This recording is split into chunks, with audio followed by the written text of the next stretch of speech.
How were the Maastricht and Lisbon treaties forged? Imagine a group of countries trying to build a more united Europe, but each has different ideas about how much to share and how much to keep. That's what shaped the Maastricht and Lisbon treaties. These agreements didn't happen overnight. They were the result of long, often tough negotiations among member states, each with their own priorities and concerns.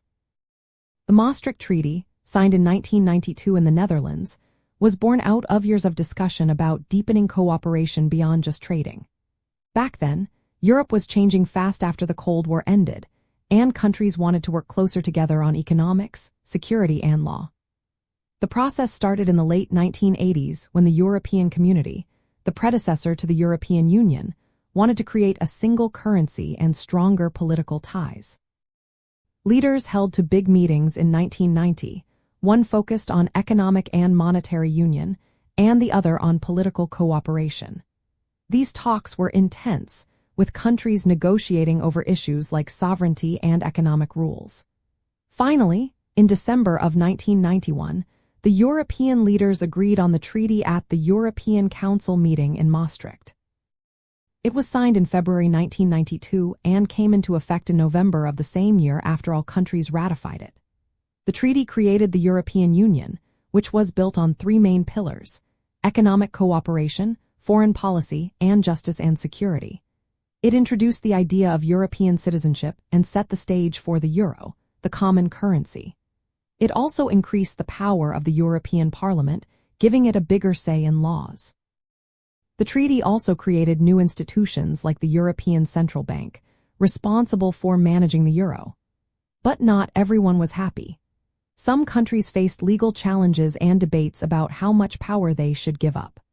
Moving forward to the Lisbon Treaty, signed in 2007 and in force from 2009, it was meant to fix issues that had come up after the failed attempt to create a European constitution. That earlier plan was rejected by voters in France and the Netherlands, so the Lisbon Treaty was more modest. It made the European Union's institutions more efficient and democratic. For example, it made the European Council, which is made up of national leaders, a formal institution with a president.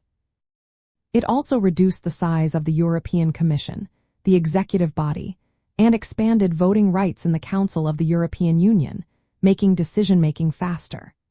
The treaty strengthened the role of national parliaments and made the Charter of Fundamental Rights legally binding.